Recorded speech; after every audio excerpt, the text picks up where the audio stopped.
أعزائي المشاهدين في كل مكان، السلام عليكم ورحمة الله وبركاته، وأهلا بكم في حلقة جديدة من برنامجكم اكسكلوسيف وركس. النهاردة معانا عربية بورش كايين جي تي اس فيها مشكلة في البصمة. بمعنى دلوقتي العربية بتبقى شغالة بالريموت عادي، تفتح وتقفل، لكن البصمة تيجي تشغلها يقول لك كي نوت ديتكتد. وكمان لما تيجي جوه العربية بتحاول انك انت تشغل العربية برضو بيقولك كي نوت ديتكتد. علشان تشغل العربية بتضطر انك انت تفك المفتاح الاحتياطي وتحط المفتاح في مكانه عشان تفتح سويتش. لكن بالمفتاح ده اللي هو دي عبارة عن حتة بلاستيك بس، وبتبقى راكبة ولا كأن في أي حاجة. البصمة في الأربع تطوير ما بتبقاش شغالة. نيجي نقفل العربية، نقفل بالمفتاح، البصمة زي ما احنا شايفين مش شغالة، وكمان الشنطة مش شغالة.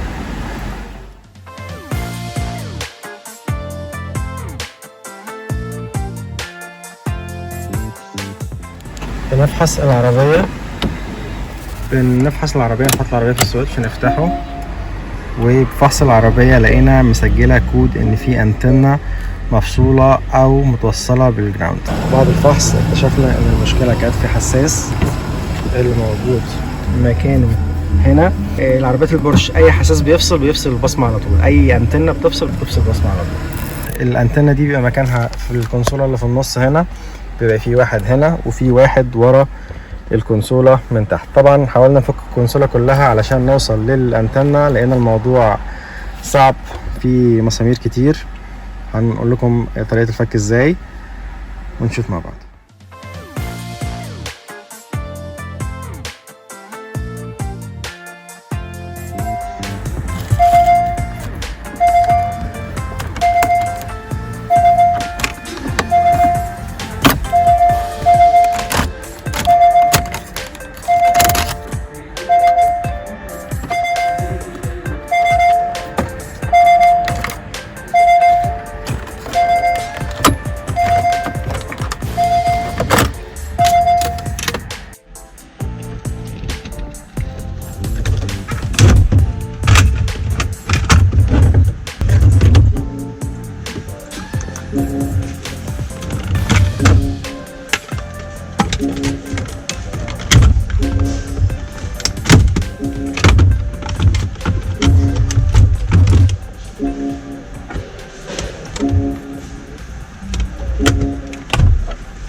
ده الحساس اللي كان فيه المشكلة،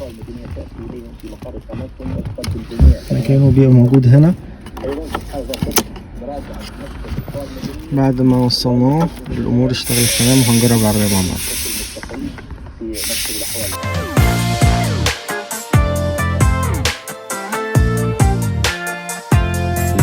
لما ثبتنا الحساس في مكانه نبدأ نركب فيش.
ودلوقتي بعد ما قفلنا العربية تمام هنجرب سيستم البصمة شغالة ولا لأ. نرجع مفتاح التاتش مكانه، مفتاح اهوت جيبي،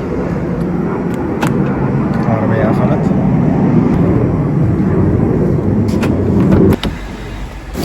نجرب ندخل العربية بمفتاح الدمي تحت جيبي،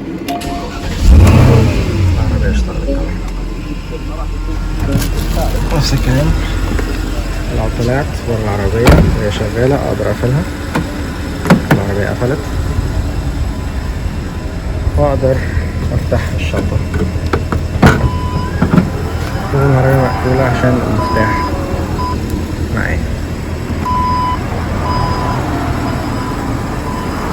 وعلشان نتأكد من الإصلاح هنشيك تاني بالكمبيوتر نشوف إذا كان مسجل أي أكواد أو أي أخطاء، وهنلاقي الكمبيوتر مش مسجل أي أخطاء والعربية شغالة بشكل مظبوط وتمام.